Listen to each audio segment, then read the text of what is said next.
a break. I'm looking forward. Get behind me, pull out every star. I want a happy ending. Tired of pretending. Well, let them get the best of me. Whoa, whoa, whoa. Give me a break. The game is survival. Give me a break. And plan my arrival. Give me a break. For heaven's sake. What happened to my piece of the cake? Give me a break. Give me a break. Oh, give me a break. Give me a break. Hey, give me a break. Last week on Give Me a Break. Oh, it's Patrolman Mary Beth.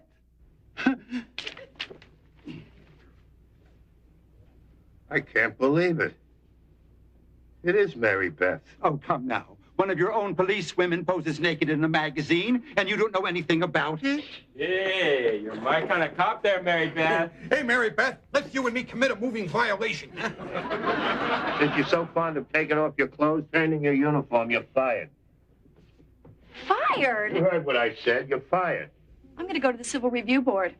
I'm going to get my job back because I'm not going to take this lying down. To Mary Beth. Mary Beth. All right, I want to know who put this in my bed. Turncoat. Traitor.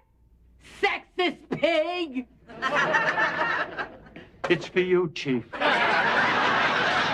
People who destroy beauty deserve to die in an ugly, ugly way. And there's nothing quite as ugly as the sight of blood and brains all over a police station wall. Which is exactly how it's going to be here in the next 10 minutes. When I blow you and your station to bits.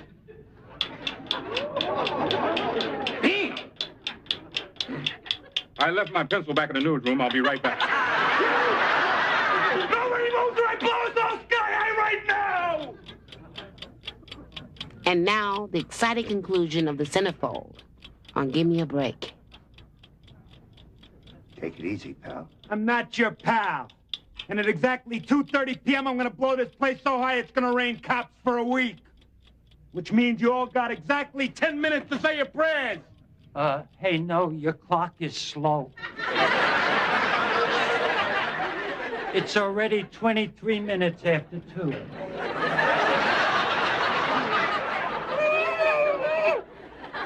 Simpson, do you know what you just did? Yeah, sure, Chief. I set my watch every morning. There's a lady, I call it the phone company. I think she's got the hots for me. Shut up, Simpson, or I'll reach out and touch someone. Freeze, sucker! Okay, take it easy, huh? Look, why don't we talk this thing over quietly, like two old friends having a little chat. What's your name, son? None of your business, you scum-sucking pig. Hey! 6 minutes. Chief, listen, I got an idea. Why don't I talk to him, huh? Maybe you'll put him to sleep.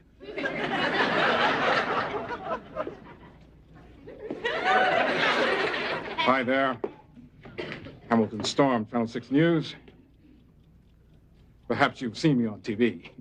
Yeah, you're the creep on the Channel 6 News who keeps trying to look down his anchor woman's dress.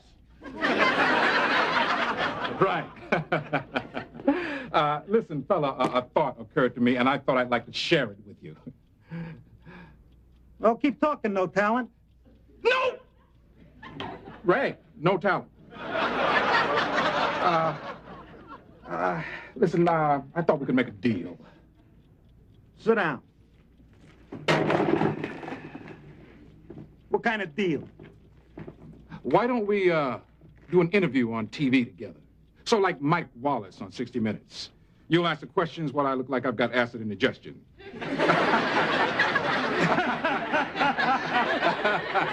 No way. Got a better idea. Why don't we do a 3-hour movie about your life? We'll even get a big star to play you. What do you think of Richard Simmons? You can't believe how much you disgust me. Get away from me. No! I can take it. By the way, you got the time? 4 minutes. the hell are we gonna do now? I don't know, Chief. That's hardly time to boil an egg. We could rush him. No way. He's got his thumb right on the button. Listen. Why don't we say, how many people here got a bomb under their coat? And when he raises his hand, you could grab the clock.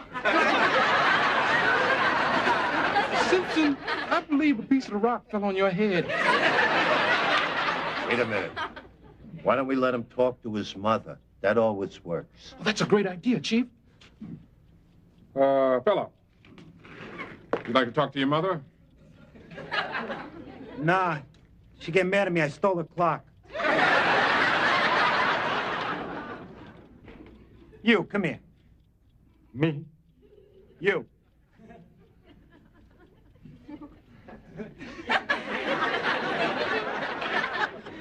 Where have I seen your face before? Same place you see it now?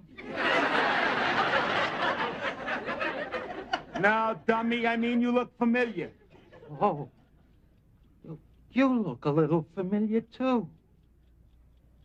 Weren't you the plum in the Fruit of the Loom ads?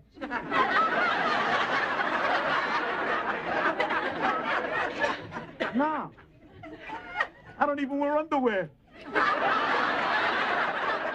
Oh, my. I know where I seen you. I seen you at that singles bar down on Central Street. The Gab and Grab? Yeah. Yeah, I'm in there a lot. Me too. But I always strike out. Me too. I see a girl up. I don't even know what to say to her. Me either. Once I get past, what's your sign, I'm all cliches. You know, it's hard to get to know women. Yeah, sure. That's because they're the opposite sex. It's too bad we're not the opposite sex. I'd say yes to everybody.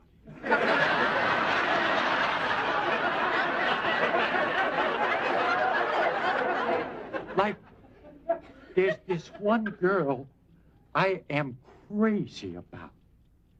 But I know she could never go for me. But every once in a while, you know, when I'm sure nobody's looking, I leave a rose in her patrol car. What do you think I'm doing this for? I figured that maybe women will pay attention to me if I protest the firing of Mary Beth. Well, oh, yeah. It's too bad you'll be dead. Some girls like that.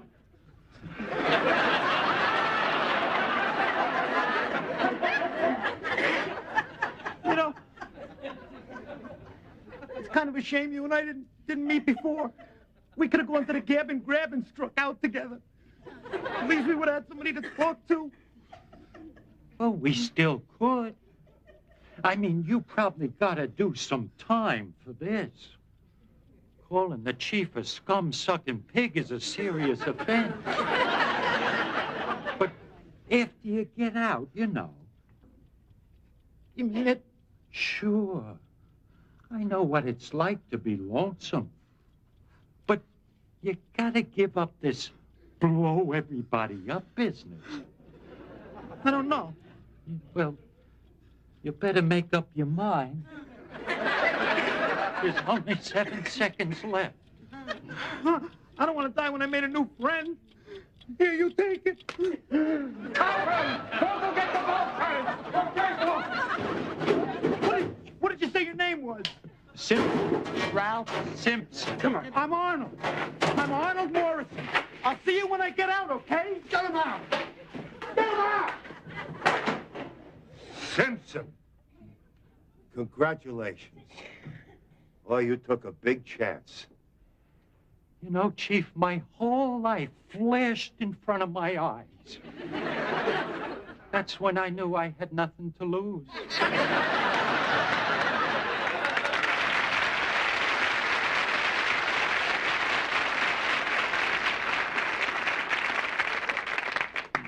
I'm going to recommend you for a citation. Oh, gosh, Chief. That's very generous for a person who has no feelings. Chief, could I talk to you for a minute? Why, of course, Ralph. It's a pleasure to talk to a hero. Yeah, I got these cigars for Christmas, and I only smoke them on special occasions. Have one. Have two. Oh, thanks, Chief, but I don't smoke. What are you taking one for? For my mother. Well, why not? Huh? She raised a fine, brave son. Thanks, Chief, but when you hear what I'm going to say, you're going to want to cut my heart out. Oh, come on, Simpson. You saved our lives. Chief, remember our Christmas party? The one where Vogel was Father Time and Mary Beth was the baby New Year? Yeah? Well, see, the thing of it is, Mary Beth looked so scrumptious in that diaper. I took her picture and sent it into Joy Girl magazine.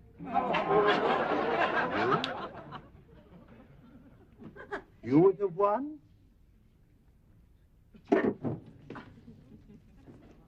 Your mother can get her own cigar. How could you be so stupid? It's the only thing I'm good at.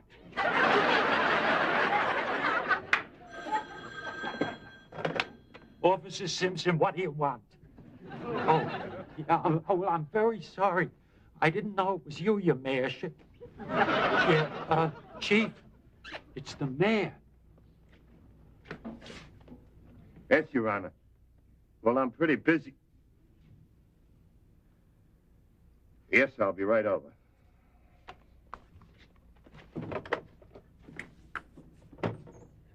I gotta go down to the mayor's office. Simpson, you know where the morgue is? Yeah. Well, go down there and wait for me.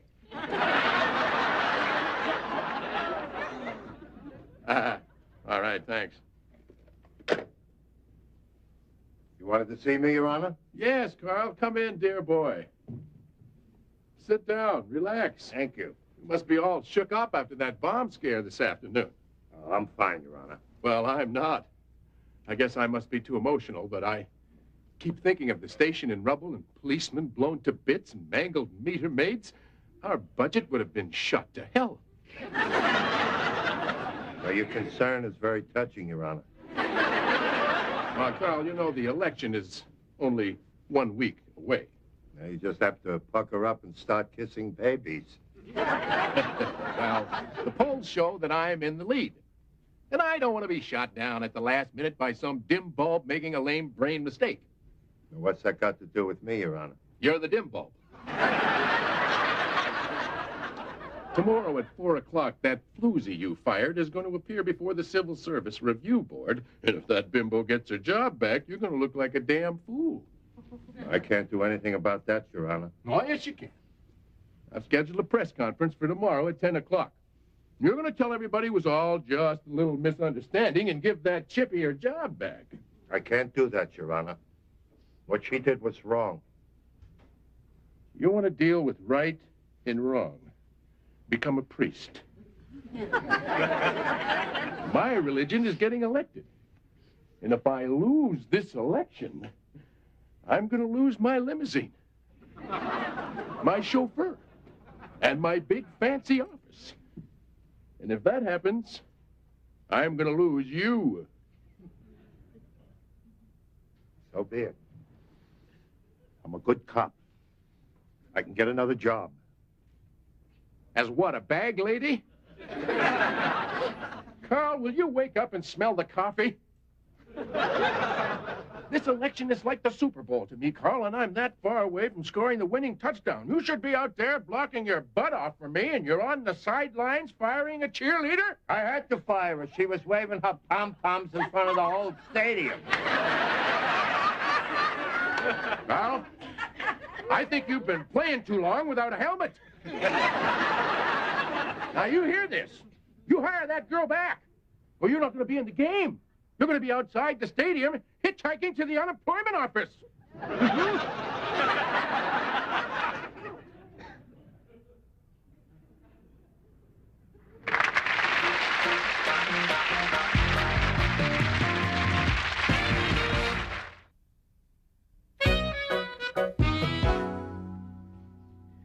I'm not going to do it. I'm not going to give that girl her job back. It goes against everything I stand for. Then sit down. No, Nell, I'm not taking this sitting down. Right again. Don't let that jive-talking, back-slapping gas bag of a mayor tell you what to do. You bet I won't. But I thought that gas bag was your boss. Samantha, watch your tongue. Have some respect for the office. Honey, you can't call the mayor a gas bag until you're old enough to vote. But, Dad, he is your superior. I mean, don't you have to do what he says? No. When your heart tells you you're right, you don't listen to your superiors. Can I quote that back to you someday? It doesn't apply to fathers and daughters. Chief, did it ever occur to you that there might be two sides to the Centerfold thing? Two sides? You mean they photographed her rear end, too? I mean, two sides to the issue. You know, there are a lot of people out there that don't think Mary Beth did anything wrong. I'm one of them. Samantha, just for a minute. Stop thinking about Mary Beth's rear end and think about mine.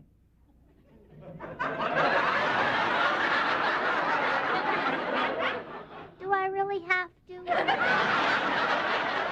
Look, Chief, nobody likes to admit when they've made a mistake. Take me. When I accidentally burned the roast, do I tell you about it? No. I ground it up and passed it off as meatloaf. Nell, I'm sworn to uphold the law. That's my job. Chief, but you're also sworn to uphold the Constitution, and it says that you cannot deny a person a job on the basis of their race, religion, or how much clothing they have on. What Constitution is that? The same one that freed the slaves and gave women their rights and then forgot them both. So if you had your way, you'd have people going to work naked.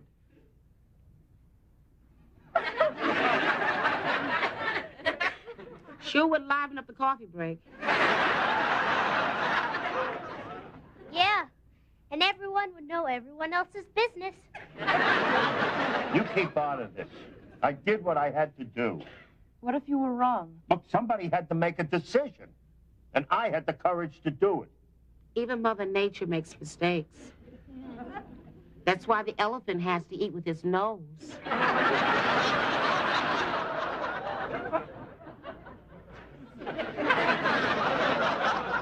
Okay, Dave, you're right there. Let's see. The mayor will be over here, and I should be about right in here. Fella, could you get out of the way, please? Hey. Instamatics to the rear. Okay. How's this? Hold it. You got my best side? You'll have to bend over.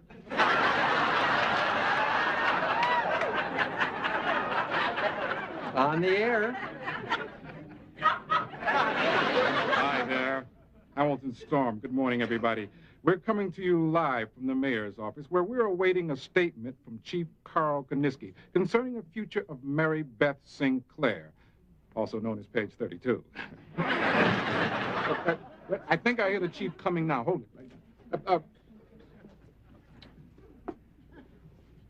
Chief, could you please say a few words? Not now. Later.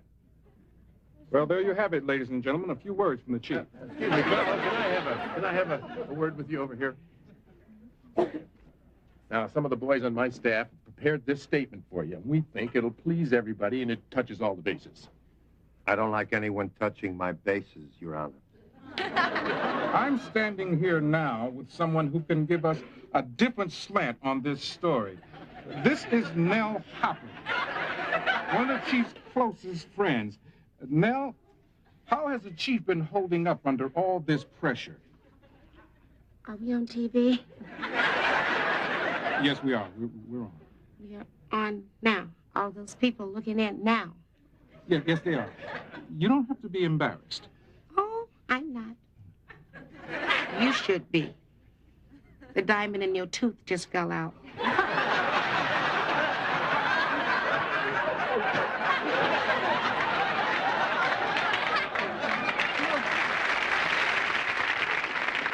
Ladies and gentlemen, members of the press, and all my good friends out there. You can count all his friends on the palm of one hand.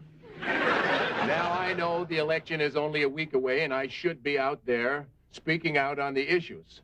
But there are more important things than getting elected for another term. Get the shovel out, here it comes. It is far more important that I spread the oil on the troubled waters. Sounds like a grease job to me, though. Now, you boys in the press have been kicking this around, and you've been having a pretty good time. But now it's time to get the true story from the horse's mouth. That's a change. Usually you get it from the other end. Our loyal chief of police, Carl Kaczynski. Knitsky. Of course.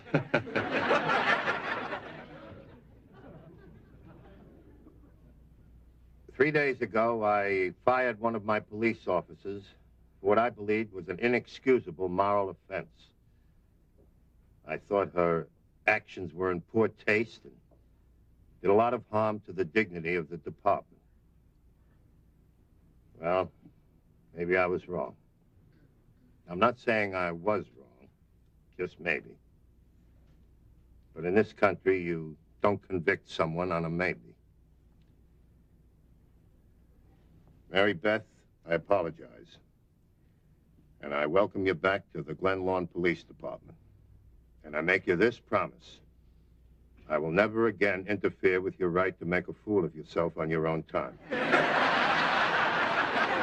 you, ladies and gentlemen. 1 second, fellas, 1 second. Carl, could I just have one word with you? That was great, Carl.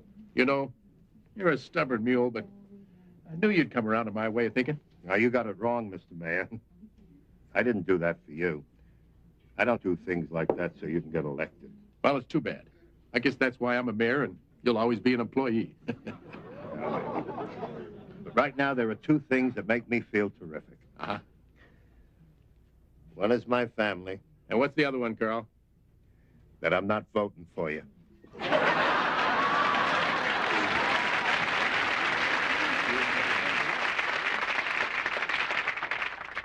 Congratulations, Mary Beth. I'm glad you got your job back. Thank you, Ralph. You know, I've secretly admired you from afar, even from a near. Ralph, was that you who was putting roses in my patrol car? I hope you didn't sit on me. I should have guessed it was you. Listen, have you ever been to a bar called the Gab and Grab? Are you kidding? That dive where all the creeps hang out? Oh, yeah. Well, do you know someplace where we could go? Ralph, are you asking me for a date? Not if you're going to say no.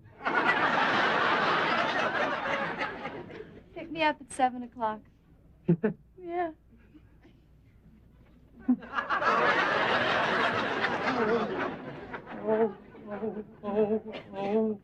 Oh, what a feeling. Toyota!